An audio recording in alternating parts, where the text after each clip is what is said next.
Hi, friends. It's Pastor Harley from the Broadway Global Methodist Church.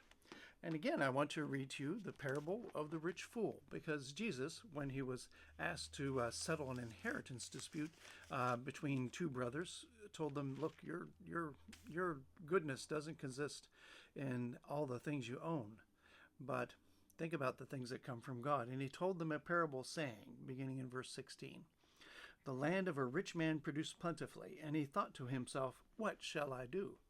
For I have nowhere to store my crops.' And he said, 'I will do this. I will tear down my barns and build larger ones, and there I will store all my grain and all my goods. And I will say to my soul, Soul, you have ample goods laid up for many years. Relax, eat, drink, and be merry.'"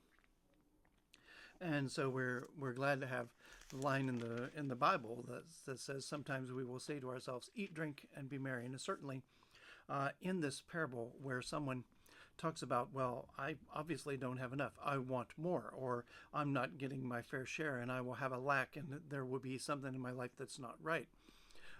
Think about a man who had very much, and he seems to have said, well, he has so much that he says, "What shall I do?" And the good question is, well, what shall you do? Tearing down your barns and build bigger ones and keeping more is, in the context of this parable, it's the wrong thing to do. Because we look at this, and the old preaching point was, somebody says, "Soul, you have many things laid up, ample goods laid up for many years." And we ask the question, what are they? Are they goods to feed a soul?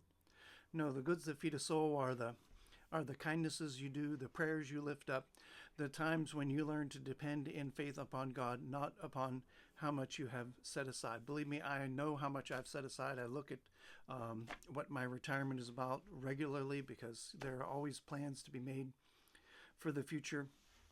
But may God preserve us from saying, "I have everything I need," and stand that apart from all our desperate need all the time for God's grace. May God visit you with his grace in a powerful way today. Amen.